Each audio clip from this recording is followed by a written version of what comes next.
that passes by. Look to the heavens, hands spread wide, thanking Allah the Most High. There is no God but Allah, Muhammad is His messenger. Assalamu alaikum wa rahmatullahi wa barakatuh. Bismillah ar-Rahman ar-Rahim. Welcome to another episode of New Muslim Guide. In the previous episode, we talked about the spouse, the wife or the husband, how to break the news to them after you revert to Islam. We talked about conditions for choosing a new wife and conditions for choosing a new husband. If you didn't watch that, please search for the video on YouTube. The name of this program is New Muslim Guide, hashtag Huda TV. Catch all of these episodes on YouTube on Huda TV channel, and inshallah you'll be able to catch up if you missed anything. There are 15 episodes. Each episode is about 30 minutes long. Very beneficial for new Muslims. It is a program that is, specialized for new Muslims, and it provides them with the outline to follow the path, their new life, inshallah. In the previous episode, we didn't get the chance to continue on with the rights of the wife and the rights of the husband, which is a very interesting topic. So we're going to go over that a little bit, then we're going to move into our main topic for today, and that is your new life, choosing a new name. Should you? Is it a must for you to choose a new name? We'll talk about that inshallah. Then we'll talk about Sunan al-Fitra, and those are the things that human nature are born into, things that are consistent with the Quran, things that a non-Muslim does and a Muslim is commanded to do. We'll cover that inshallah bi'idhnillahi ta'ala. We have our guest with us, that is Brother Sam. Assalamu alaikum wa rahmatullahi wa barakatuh. Wa alaikum salam. Thank you for having me here today. Great to have you again. We're honored, we're privileged to have you, Brother Sam. May Allah allow you to benefit this ummah, the nation of the Prophet Muhammad. Peace and blessings be upon him.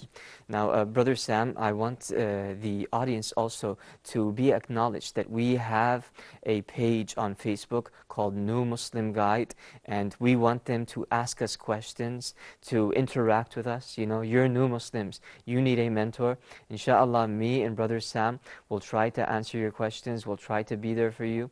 We will be hosting the page, so please do interact with us. New Muslim Guide, and you will see the same logo as you see on this program right now, the logo of the New Muslim Guide, so that you could follow us, give us a like, and share it with your new Muslim friends. All right, Brother Sam, wife's rights in Islam. I'm going to share with you some of the rights of the wife. But before I do, I would like you to share with me what you would see as the right of a wife. Well, I'm lost on this. Good, it's okay. I'll help you out, inshallah. Do you mind? Okay. No, okay. please. Go ahead. That's what I'm here for. Yeah. Inshallah, we'll work as a team. So, one of the rights of the wife is to defend her. You being a Muslim, you have a wife. Protect her. To protect her, to defend her, to honor her. Mm-hmm. If somebody talks bad about her, if somebody curses her, you protect her. The Prophet Muhammad, peace and blessings be upon him, told us that he who dies protecting his family is a martyr. Mm-hmm. He who dies protecting his family, his wife, his parents, his children, is a martyr. Mm. He gets, the same reward as the martyr gets. No. Not the reward of a regular person. He doesn't, on the Day of Judgment, he is not held accountable. He enters paradise immediately. He doesn't have to wait those long years or days or months on the Day of Judgment. Why? Because he did an act that is honored in Islam. It's a privilege for you to protect, defend your family. Even if your wife is a Christian and you protect her, you are honored. And if you die protecting her, you are a martyr. This is it's a wonderful thought, because anyone who truly loves their wife will want to protect her, will want to protect her honor and to protect her physically, emotionally from harm. And those are encouraging words. Alhamdulillah. So that's one of the rights of the wife. This is something every husband needs to keep in mind. If you're about to get married or if you are married, the first right is for you to protect your wife, to defend her. Men are the protectors of their wives. Another one is to not reveal bedroom secrets. Anything that happens in the room stays in the room. The Prophet Muhammad said, Allah on the Day of Judgment hates the person who reveals his secrets. For example, he had sexual intercourse with his wife. The next day, he's with his friends sharing her secrets. We did this and that, and revealing things that nobody needs to know. It's between the spouse, should stay in the room. And this person, Allah hates him the most on the Day of Judgment. He receives a very bad torment if he didn't repent, if he didn't ask Allah to forgive him. If he died in that state, he will receive a torment for doing so. Good advice. I can't argue with that at all. Yes, and this is something the youngsters need to keep in mind. A lot of people, you know, when they're like 20, 25 years old, or if they get married even younger than that, when they're 17 or 18, what do? They share their secrets with their friends. They do, thinking it's cool. Oh, you know, I did that with my wife. What did you do with your wife? Yeah. And this is not good. It's not. It's really hated, and it is, you know, it is exposing some things about her which she would hate as well. Yes. And the Prophet Muhammad condemned this, and we as Muslims should condemn this and avoid it as well. Another one of the rights is to not be aggressive or hostile with the wife. We get this a lot. You know, we hear news that a Muslim husband was angry, so he hit his wife. He beat her up. This is inconsistent with the teachings of Islam. If he did this, he did that because the devil misguided him. He didn't do that because Islam commanded him to do that.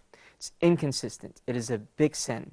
It's something that needs to be avoided. For me to hit my wife or to beat her up, to be aggressive with her or hostile, to curse at her, to call her names, very, very rejected in Islam. Yeah. There were times in our marriage, especially in our early marriage, when my wife and I would have arguments. And I didn't treat her well. I never beat her.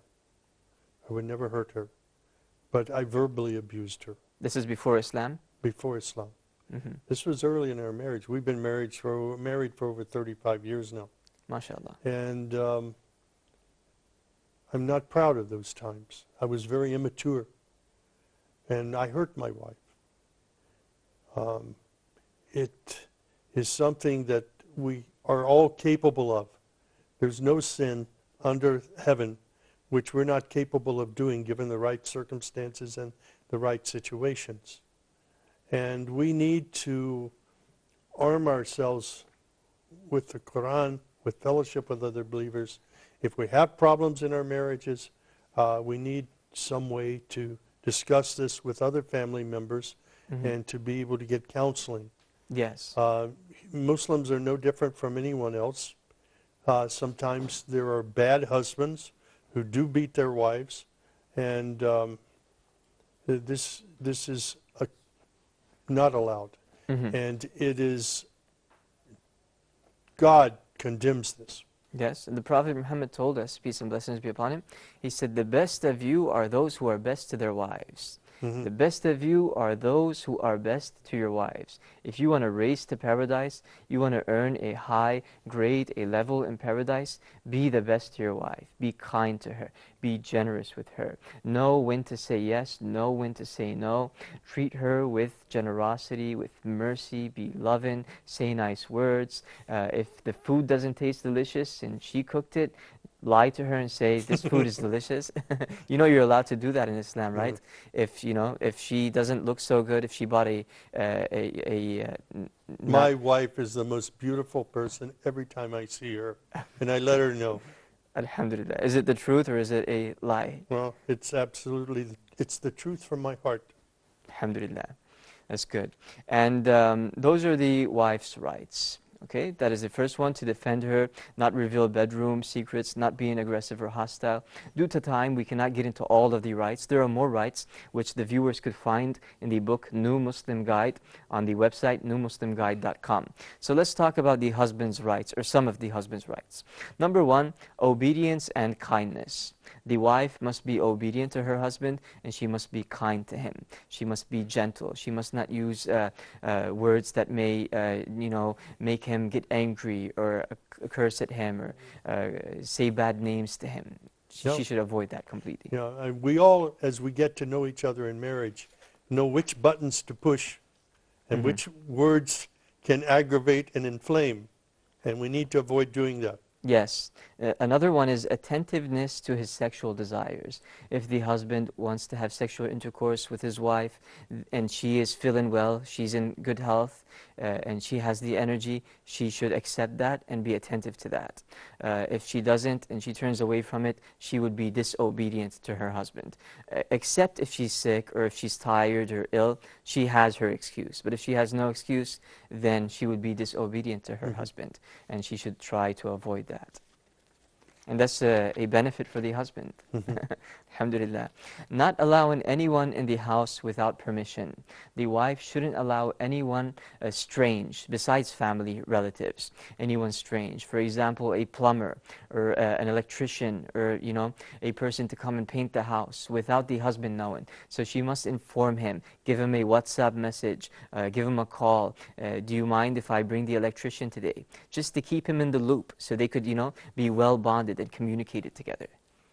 Yeah, we have this joke in America about children being genetically connected to mailmen, the mail deliverer, and this is these types of informal relationships can lead to sin, can lead to sexual promiscuity.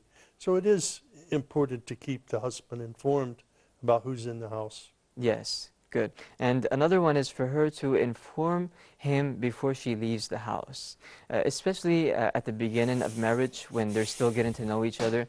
She should inform him, seek his permission before she goes out. For example, she's going to go to the mall to shop, so she should seek his permission. We have more rights, inshallah, and then we're going to get into the main topic of this episode after the break. Don't you go anywhere. Thank you.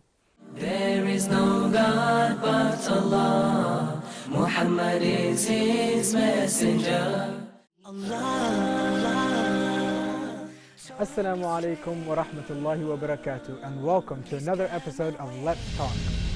I could agree that institutional racism does exist, and to be precise, we should define institutional racism, and that is hidden or non-apparent racism within an organization or an institution.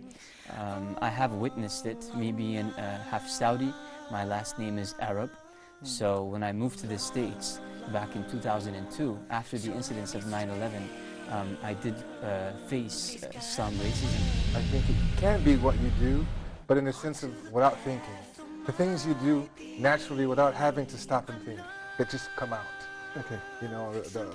This innate nature of you, and how you think, and and the way you see things.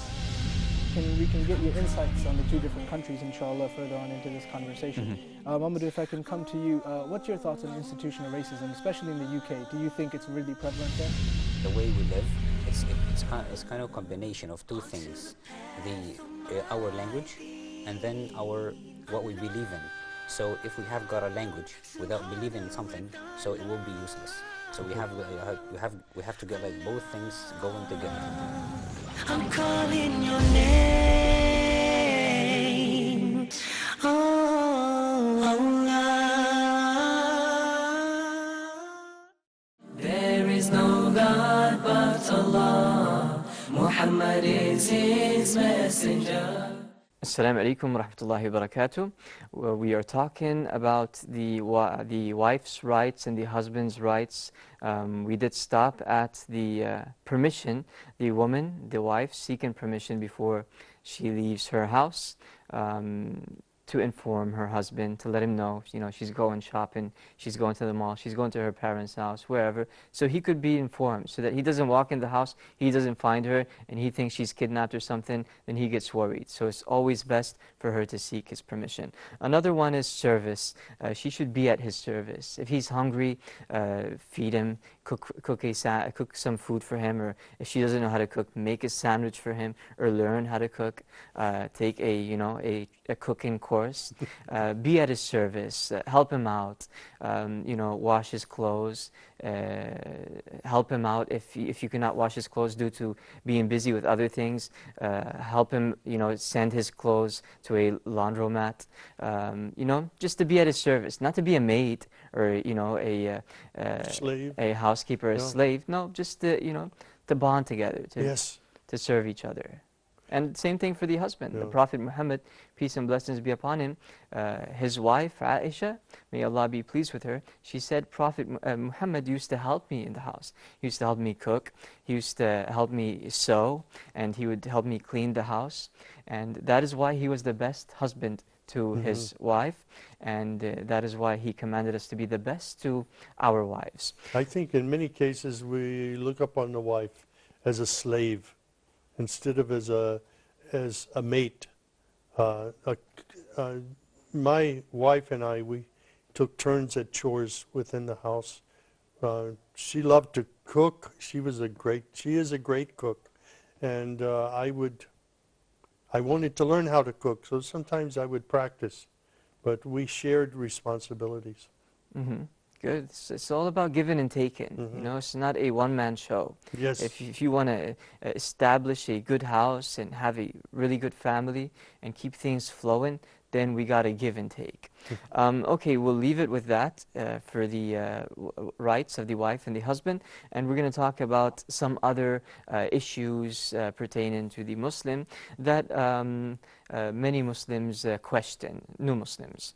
For example, a person just came to Islam and they told him, you have to change your name. Change your name immediately. It's wrong for you to keep your name. Now, we're going to talk about the rulings on this, but I want to hear about you. When you first came to Islam, did they inform you to change your name? No, no one did. Well, there were some people who came to me afterwards when they heard that I'd converted to Islam, and they wanted to know why I had the same name. But then my sponsor and people at the Islamic Education Foundation informed me, this is not a rule within Islam that you have to change your name. But my name was Samuel, and nobody knew what Samuel meant. Well, Samuel was a prophet. He's mentioned in Surah 2, verses 244 to 247, ayah 244 to 247, and he's not mentioned by name. But I found New English translation of the Quran, which is distributed in the Haram, and it says, in parentheses, Samuel. So now people understand my name.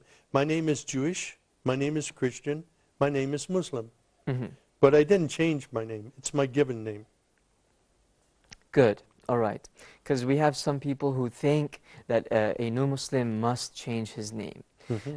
This is false in most cases, with some exceptions, and I'm going to share with you these exceptions. Now, when must I change my name? When must I change my name? Number one, if your name indicates servitude to other than Allah or has a meaning which contradicts with the Islamic beliefs. Example, servant of the Prophet, servant of Jesus, servant of Buddha. This is servitude to someone other than the Almighty Allah. And it's fair enough for a person to change his name because he is the servant of the Almighty Allah. But if his name is Samuel or Joseph or John, there's no servitude here, there's no contradictions with the teachings of Islam, then he is allowed to keep his name. Another one is if the name implies something offensive, such as, I'll give you an example, scumbag. Some people have names like that, right? Peculiar names that are derogatory. Yeah. So if his name is offensive, then he should change his name into a more, appropriate name.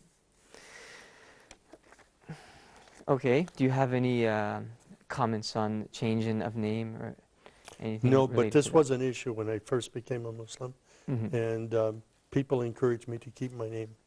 Hmm. And you kept your name? Your I name is kept my Samuel? name. This is my birth name, given to me by my father. And Samuel, it means God answered. Hmm. The El at the end of the word is God, Allah, Hmm. Alhamdulillah. Okay. So I'm very proud of this name because of the significance it has in faith. Alhamdulillah. Wonderful.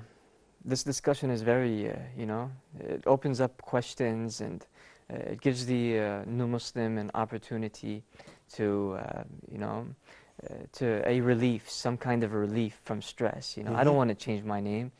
My name is John. I love my name. Why do I have to change it? Sadly, some ignorant people force others to change their name. It's wrong. That isn't what Islam teaches. So we know the conditions now when one should change his name, when you could keep your name.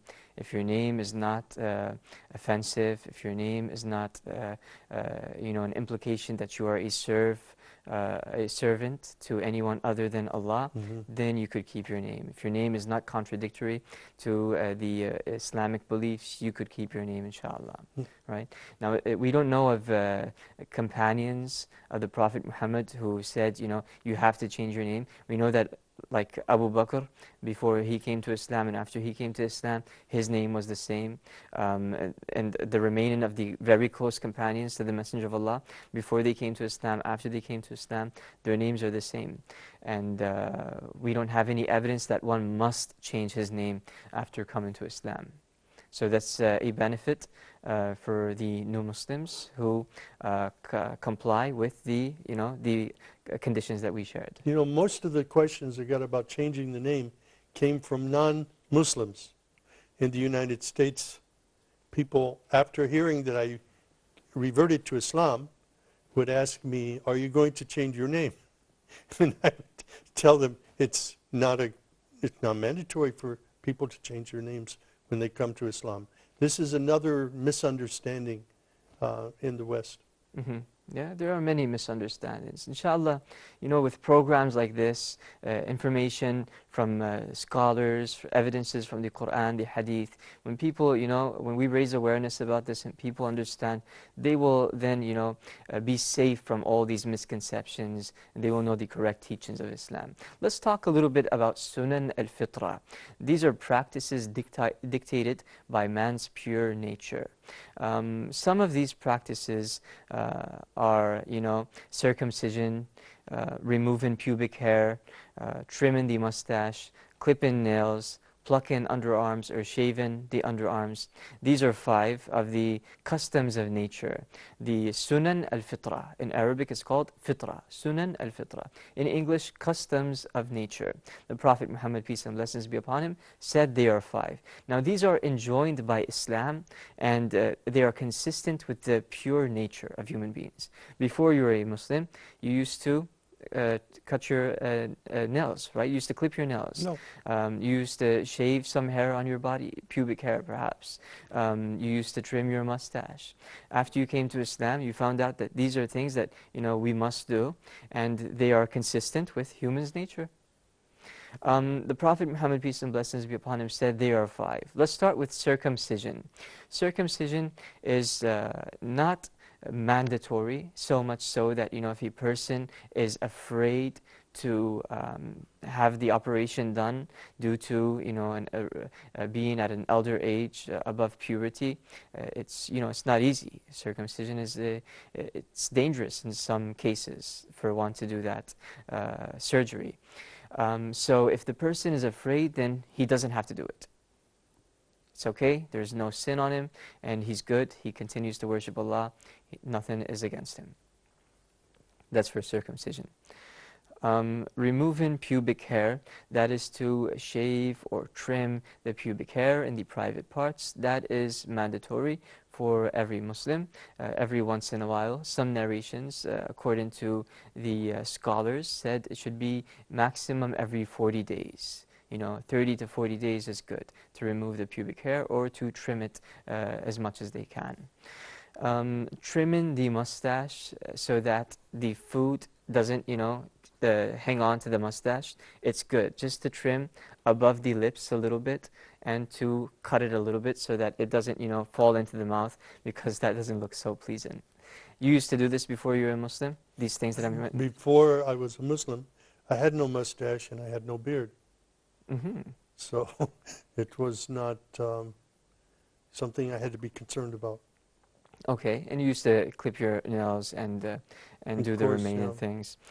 Another one is to trim the underarm hair, to pluck it. That is the best solution. It's the healthiest if one could pluck it. But we know that plucking takes a lot of time, and we're all busy with life's problems and worries. So technology does help us save time. That is the shaving machine, to shave within a few seconds and you're done. You're good to go. So that is also to be done within 40 days, every 40 days, so that you could be pure internally and externally. And those are the things that are part of man's nature. Circumcision is not mandatory if scared, as we said. Removing pubic hair is mandatory. Trimming the mustache is mandatory. Growing the beard, the Prophet Muhammad